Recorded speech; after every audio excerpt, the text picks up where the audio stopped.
Salam saudaraku yang kasih Tuhan, puji nama Tuhan, kita berjumpa kembali. Apa kabar saudaraku yang kasih Tuhan? Ya, kita mengucap syukur kepada Tuhan, kita semua diberkati Tuhan, diberikan keadaan yang baik oleh Tuhan, dan kita mengucap syukur atas segala kebaikan Tuhan. Saudaraku yang kasih Tuhan, tema hari ini adalah melupakan masa lalu. Ada satu ilustrasi yang perlu kita renungkan.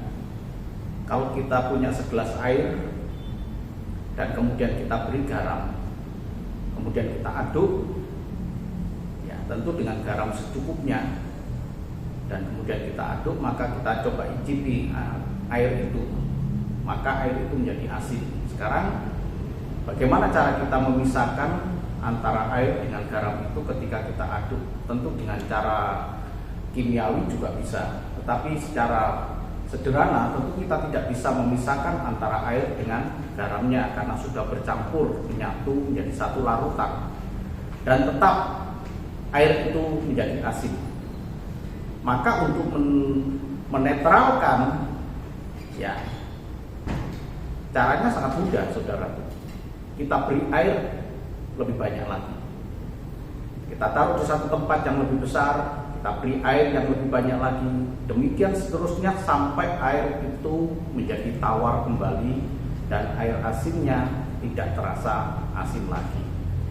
Demikian juga dengan masa lalu kita, saudara yang dikasih Tuhan. Kita punya masa lalu yang harus kita lupakan.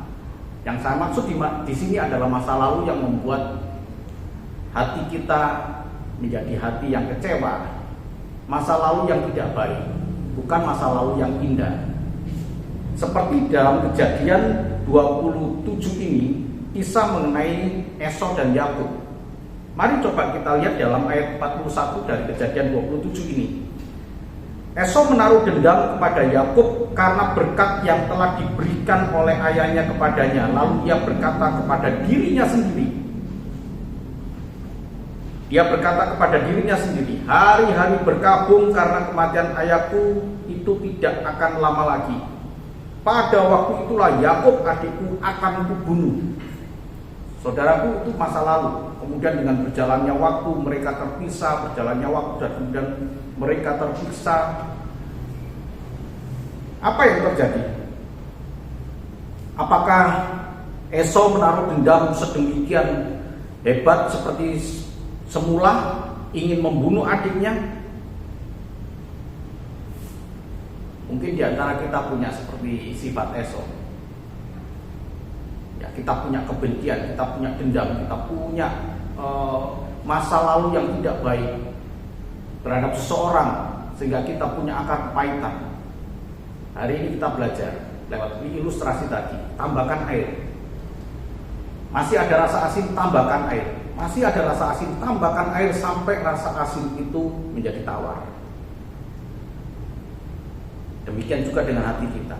Pada waktu tadi saya katakan air yang asin itu kita tambahkan dengan air, maka dibutuhkan wadah yang lebih besar lagi. Masih kurang, tambahkan ada wadah yang lebih besar lagi. Taruh pada wadah yang lebih besar lagi, tambahkan air. Demikian seterusnya sampai kemudian kita rasakan air itu sudah tidak asin lagi. Itulah Esau. Di awal tadi dia berkata, Esau menaruh dendam kepada Yakub dan dikatakan adikku akan kubunuh. Betapa marahnya Esau. Tapi coba kita lihat, ya, di dalam Kejadian 33 saat mereka sudah terpisah dan Yakub punya ketakutan untuk bertemu dengan Esau. Tapi pertemuan itu tidak bisa dielakkan, pasti ketemu. Sementara Yakub punya ketakutan. Apa yang terjadi pada diri Esau? Kita lihat, tetapi Esau berlari mendapatkan dia, di dekatnya dia, dipeluknya lehernya, dan diciumnya dia, lalu bertangis-tangisanlah mereka. Saudara yang kasih Tuhan, Esau sudah tidak punya dendam lagi. Bahkan sebaliknya, Esau punya kasih yang besar kepada adiknya yang bernama Yakub. Mampukah kita melupakan masa lalu? Kuncinya satu, punya hati yang lebih besar lagi, hati yang lebih besar lagi, hati yang lebih besar lagi.